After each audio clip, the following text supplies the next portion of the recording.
So, Starfield is finally out. A lot of people got their hands on it, and I want to give my first impressions on this game. And let me just say, it's just okay.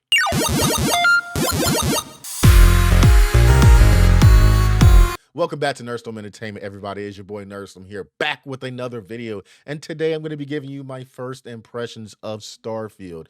Essentially, how I feel about the game as far as the gameplay loop is concerned, what I like about the early parts of the story, and just my general impressions again. So, if you like this type of content and you're looking for more Starfield news, information, and just everything about this game, go ahead and hit that subscribe button, like and share the video, and do not forget to ring the bell to receive notifications so that way you know every time I upload a new video. All right, so the first thing I want to talk about is early game. The entirety of the early game is actually a very long part. It actually takes quite a bit of time for the game to get going. There is a lot of tutorials in the game, but not enough, or it's not condensed enough to the point to where you know specifically what you're doing. I feel like that's one of the main issues in this game. And I do want to go ahead and preference that Starfield is not a bad game. It's not a bad game in the slightest. If you're a Bethesda fan, if you like Bethesda's Game Studios games, you're going to love Starfield. But at the end of the day, it still happens to have a couple of issues here and there. In the early game, it is a little bit of a slog. It does seem to pick up once you're finally getting a good portion into the main storyline, which is where I'm currently at as of this moment. So yes, it does take a couple of hours. You're really not going to get deep into the game until about 15 to 20 hours in, depending on how fast you actually do the main quest. If you just beeline the main quest and get it done, then you'll probably get into the game a little bit faster. But for those that happen to like side quests and whatnot, it's going to take you some time. But I do recommend going ahead and get the main quest out of the way. But yes, the early game, it is a little bit of a learning curve. So like I was saying, there does seem to be instances where the game just does not tell you how to do certain things. For instance, the game doesn't tell you how to, like, not necessarily manage your inventory system, but oh, this is how you go find your cargo hold. This is how you're able to put things into your cargo hold from your inventory. And I know some of that stuff might be, obvious to some people, but there are going to be a lot of people out there that just don't know. So I do feel like that is a issue, or just things like that is an issue. So I do wish that there was a bit more like, hey, this is how this works, or this is how that works in this game, instead of just, just letting you go, which is not necessarily a problem if it's done right, but I do feel like it could have been tweaked for this game. Other than that, I do like the whole gameplay loop of the beginning. The character creation could have been a little bit better, but I will be doing another video on that, so stay tuned for that. Again, make sure you're like and subscribed so that way you get the notification for that. But I do feel like the character creation was okay. You get into the game, you end up creating your character after you get like a little cutscene. You go through it and you touch your first artifact for the first time. At that point, you wake up, you create your character, and you go on from there. I do feel as if that whole section was actually done pretty good. Other Bethesda games tends to not necessarily slog, but it's a little bit weird because it's a step out of what they normally do. So I do actually love them for that. But other than that, early game, it's good, but it could be better. I will say that. All right, so let's talk about side questing and the story itself, right? Side questing, I feel like it is done right. It is a healthy amount. There is a lot of side quests that you can get into. The way that you come across side quests is pretty amazing. I really don't have anything bad to say about side quests, and it's just really, really good.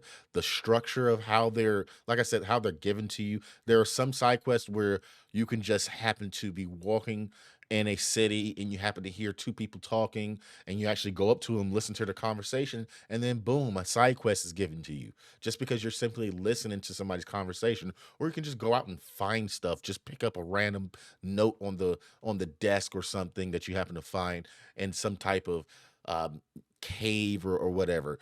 The way that you're given side quests is done right. Not saying that they haven't done it right in their previous games, but I do really like the way that they did it in this game. As far as the story is concerned, I do like the story. as far as much as I've played so far, the story is actually really, really interesting and compelling. I've streamed a lot of the story, so there are moments where I kind of like missed what was going on because I'm sitting there talking to chat. But as far as everything that I've been able to absorb, I actually do really appreciate, and I'm loving the story so far. So I have no gripes about the story or anything of that nature. All right, so let's get into the overall gameplay loop. I do feel like the overall gameplay loop is a bit of a slog. Not saying that it's bad, but it can be a little slow sometimes as far as, resource management, collecting different things. Um, with that, the inventory could have been done a bit better. I do feel like the whole inventory system is a little mismanaged in my opinion, especially the menus for that. And it makes things a little bit confusing. Like I was saying earlier about going in and out of your cargo through your inventory, it just makes things a little bit confusing. And you're sitting there wasting time trying to figure that stuff out instead of actually playing the game, right? So that's why I wanted to bring that up right there. But as far as everything else, I do feel like it is fairly okay. Again, this is a Bethesda game at the end of the day. So if you're, like I said earlier, if you are a Bethesda fan, you know what you're getting into. The overall gameplay loop is fine for a Bethesda game, but I do feel like it is a bit outdated. This is 2023 after all. This game feels like it came out in 2017, which is again, it's not a bad thing. I appreciate this game. I'm loving this game. I've actually put almost 25, well, no, I put at least 30 plus hours in this game so far. And I like I said, I'm loving this game. But again, the overall gameplay loop could have been a bit better. There are times to where I've ran into a couple bugs. The main bug that I've ran into so far is just characters just phasing in and out of the environment. Another early bug is one of the story missions that happens to be like one of the main pushing off points. Like it is called Into the Dark. If I'm not mistaken, I might be wrong. Where you have to go find some or scan some anomalies. That mission is bugged out for me, and I know that it's bugged out for a lot of people. So that is definitely unfortunate. I'm not sure exactly how else to get past it. I've read that there are certain ways, at least for console players, for the Xbox Series X and S, turning your system on and off, going back to a previous save. None of that has worked for me yet. At least I haven't gone back and played that mission since I turned the Xbox on and off. As far as PC players, you can get past that with console commands, but as far as us Xbox Series X and S players, there's no real way around that until that happens to get patched. So I'm hoping that gets patched soon. But other than that, there's no real game breaking issues where like the game constantly crashes or freezes or like huge frame rate drops or anything like that. I've been very consistent with this game. It is actually pretty phenomenal. And I'm loving it for that. As far as like the space exploration though, space exploration, I do love that.